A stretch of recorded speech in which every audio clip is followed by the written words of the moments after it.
I forgot to bring you guys with me. I'm sorry. But, man, I've been waiting a long time to get this thing. I reserved it opening night. I ordered one as soon as I could.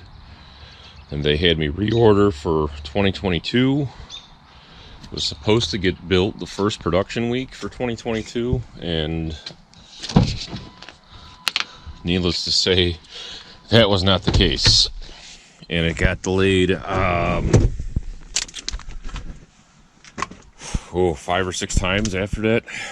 But there she is. So I got the base model with the Sasquatch package and the 2.3 cylinder with the manual trans. And it's 4 cylinders just fine in this thing. You really don't need anything more. It moves it around just fine. Pretty effortless, if you ask me. I think I got like 75 miles on it so far in the past, like, was today Wednesday? I picked it up Monday, so in 3 days I put like 75 miles on it. I'm happy with it. That color is beautiful. Look at that. It's gorgeous. Hey, look at that. I'm doing van things again. So, I wasn't gonna make a video out of this, but I said, you know what? You never know. Maybe this will get 1 million views. Yeah, right. Who wants to see me working on an old creeper van? So this is the 79 E250 I picked up in Wisconsin last year that I named John Wayne because the previous 2 owners' names were John and Wayne. So John Wayne, ha ha ha. But, you know, what's so special about this one? Well, it's got a rebuilt 351 Windsor in it that I'm putting some goodies on. YN intake manifold, Holly carb, some Shelby valve covers I had in the garage. I had them, so I said, why not? And they already have gaskets on them, so made the choice that much easier. What else is special about this van? It's got 3 pedals and a column shift. So, yeah. I only got about 2 hours of work on it today, so let's see what I can get done. I only had about 2 hours yesterday, and I got the engine apart, so let's see if I get it back together. See what happens. Alright, got my valve covers on. A word of advice, if you're ever working with these cast aluminum valve covers, I'm giving you the finger, I mean that. Don't over tighten them. You're supposed to torque them down. If you're a little bit more experienced with working on vehicles, you can feel how tight you're tightening something. It's not that difficult. But if you think you're gonna go too far, you're probably right. So you basically just kind of just snug them down real quick. Like, you know, always start with these center ones and kind of like work your way out. So you're spreading the stress, you know, outward instead of inward. In my mind, that makes sense, because these things will crack very easily. And as you're tightening it down, you could actually see the valve cover flex. But after you go around and snug them down, do it again. You know, start in the center ones, work your way out, and basically just do that a couple times. Once it feels like they're you know, gonna be a little more effort to tighten down, you're probably good. So just leave it at that. Trust me, it's better to go too little than too much. Because if you go too little, worst case, you're gonna have a leak there, and you just, you know, snug it down a little more. You go too much, you'll break a valve cover. So I think I'm ready to lay down a couple beads to throw this guy on. What I mean by beads is, well, I got this ultra gray rigid high torque gasket maker. So let's see if I have any up here.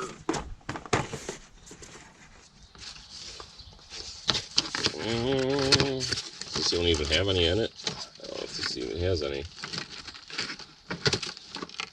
Oh, there they are. So when you get a gasket set, they're going to come with cork gaskets to go on the ends. These guys right here. And what you're going to want to do with these, all right, this is very important.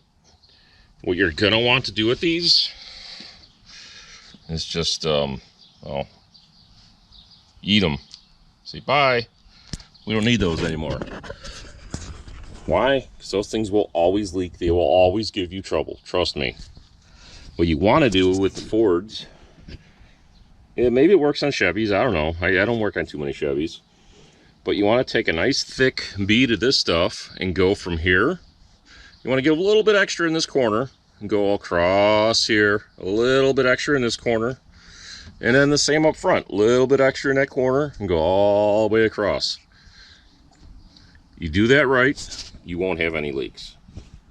So don't use the cork ends on the intake manifold. Just basically just throw them away. I've always been told that by old timers growing up, and I've always done them that way. And the one time I know anybody that had a problem with a leaky intake manifold, they tried using the cork ends. And I redid it for them, and I did it that way. They never had any problems after that. So, just a little bit of a tip.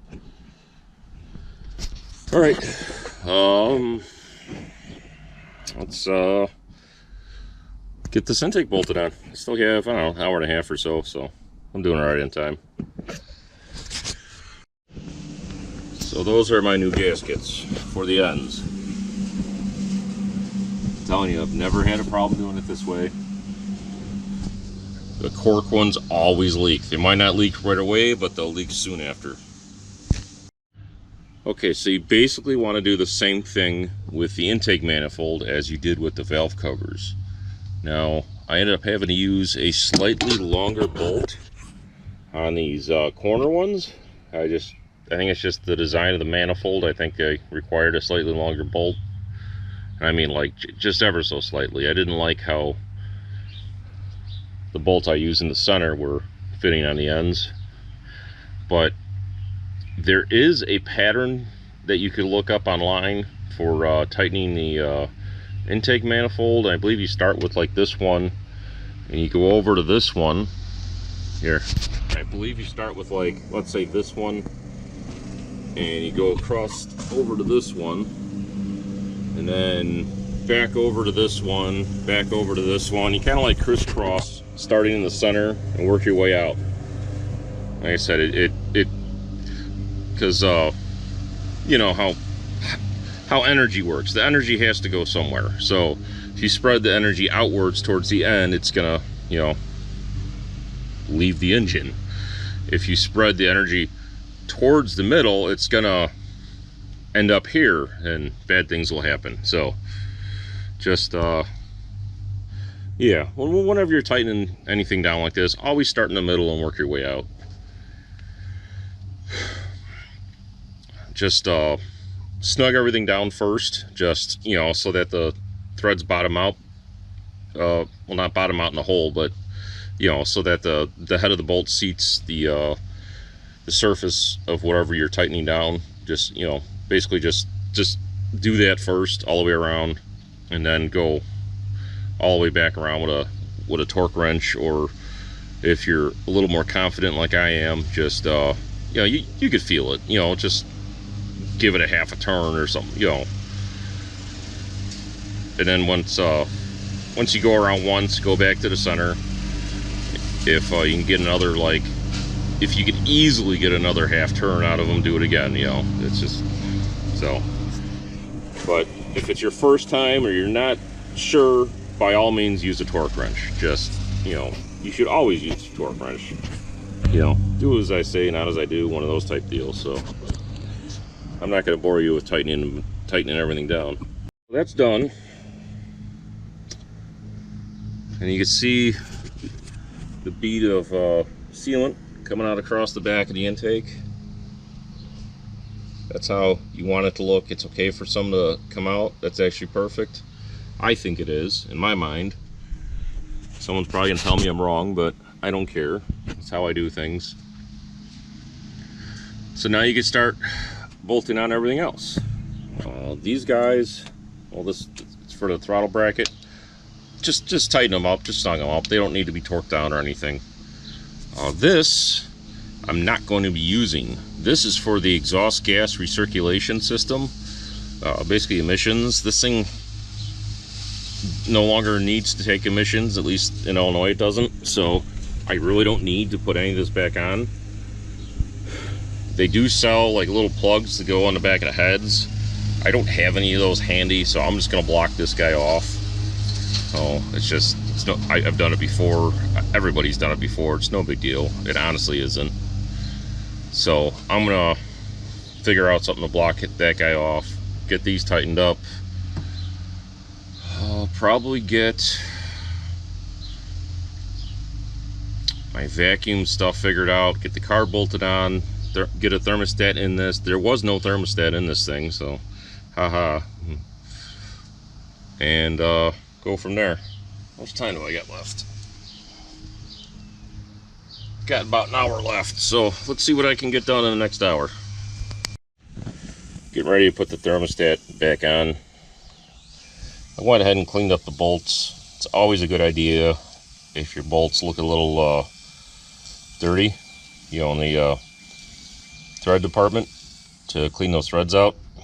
I just clean them up with a wire brush real quick. Use a gasket. I always put a little bit of sealant on either side of the gasket.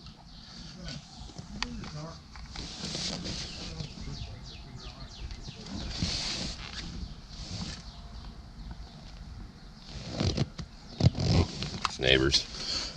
And as far as the thermostat goes, it's got the copper pellet on the back. The copper pellet always points towards the motor. So pointy part out, copper pellet towards the motor. So always remember that. Alright, so I got my thermostat on. Went on relatively easily. I didn't like how the one bolt was going in, so I didn't tighten it, you know, too much. It just didn't feel right to me. Ready to bolt the carb on. Now you don't want to over tighten these, just like everything else. They don't take a lot of torque to seal, and just like everything else, try to do it in a pattern. Don't just crank them down. This carb base will break if you over tighten it, just let you know. So, you know, at the price of carburetors these days, you don't want to make that mistake. Well, I think I got pretty far. It just started raining right now, so I started putting all my tools away. Valve covers are on, intake's on, carb's on, throttle bracket is bolted on. I still need to hook up the linkage. There's a little ball stud I need to install. I gotta go look for my ball stud and get my ball stud installed so I can hook up the ball stud to the throttle so it can, you know, there's a ball on a shaft, so that's why you call it a ball stud. And you work the ball stud back and forth, and it operates the throttle. What else did I get done? Oh, I'm gonna see if I can find something to plug that real quick. I gotta get all this cleaned up for my kids' party next weekend. Got the water outlet transferred over from the old intake. Got the temperature sending unit transferred over from the old intake. Still gotta bolt the coil down, which should just go right here. There's room for it. I don't know if they can make it or not. Oh, here comes the rain. Oh, I gotta get this put away before it gets soaking wet. I would have liked to have thrown the cover on here, but the way that rain came down, I didn't want to fumble around trying to get a carpeted cover on this thing in the rain. So I just threw it in the garage. Whew. I gotta get going in a few minutes anyway, so. This is just a vacuum port. I'm probably not going to use that, so I'll have to get a a bung to put in there.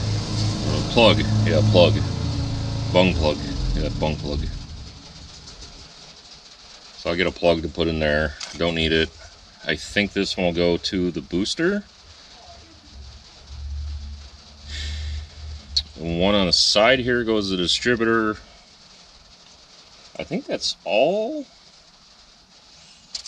Some of this stuff's vacuum operated. I gotta chase some vacuum lines, but to make this thing run and drive, I just have to worry about the distributor and the booster. And figure out what where to put those. Get this guy taken care of. Get some breathers on the valve covers. Alright, I gotta get cleaned up anyways. Got somewhere to go. Got somewhere to be about 2 o'clock. So I'm gonna run inside and get cleaned up. See you guys later. So, everything's hooked up and it fired right up.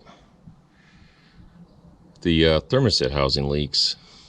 I'm not sure why. I don't know if it's the hose or what. Like I said before, I'm just getting a mobile right now so I can move it. I'm gonna park it next door by Al, and he's going to take a look at the thermostat housing for me and tell me what the hell I did wrong, if anything. Like I said, when I took this apart, there was no thermostat in it, so yeah. And for all I know, the housing could have already been leaking, so maybe it's warped, who knows. I double checked it, I took it apart, I put it back together, tightened everything, it still leaks, so I said I'll show it to, well, I'll drop it off by Al. But other than that, it runs pretty good. Just needs some fine tuning. I'm going to throw the doghouse back on it.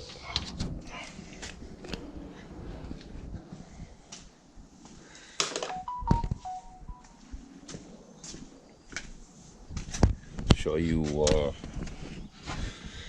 looks like under here.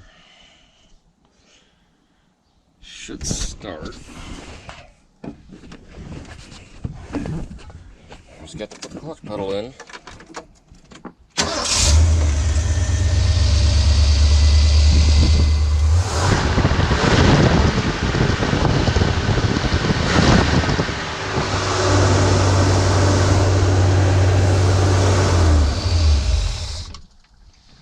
Like I said, it starts right up.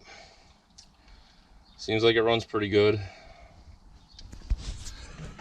So I'm gonna get the doghouse on it and move it next door.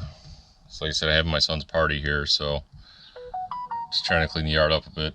It's supposed to rain Saturday, so whatever, I'll do all this work for nothing, but I shouldn't say that. It's not for nothing, it's for my son, so whether it rains or not, we'll still have the party, I guess.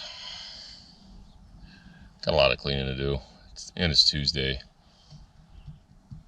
Alright, well, let me get this doghouse back on and I'll go drive next door.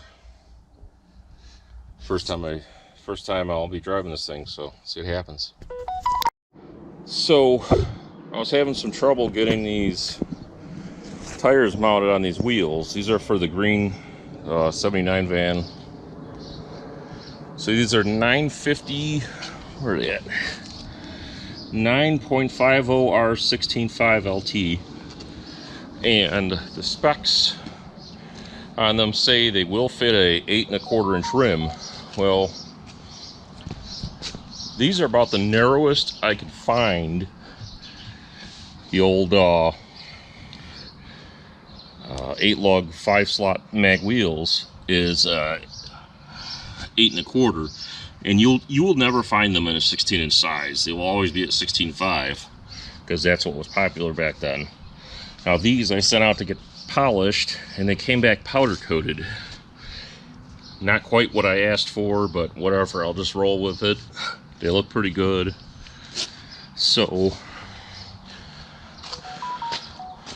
having some trouble getting them mounted. I went out and picked one of these guys up from Eastwood. They had this one on clearance because it was a return open box. It was about $100. So what I figured out, here I took one of these. This is how I figured out to do it. I took one of these Crown Vic steel wheels I got. But look, you can see it better on this one. See how the wheel has like this thick lip right here, and on the back side it doesn't? Well, I'll show you that in a second, but I'll show you the main difference between the 16 and the 16.5. See, 16 and 16.5 are basically the same diameter tire on the inside.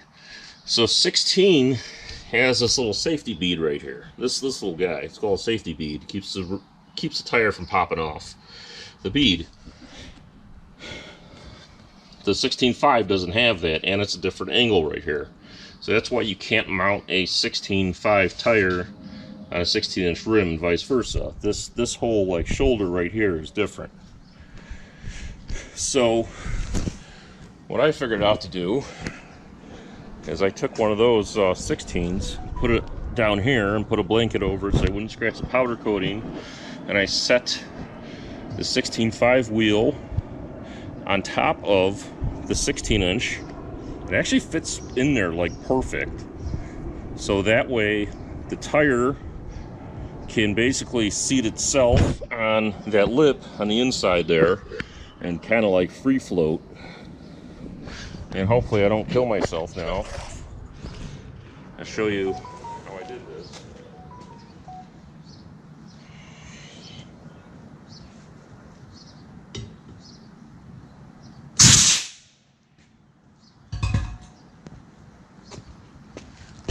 And just like that, it's seated.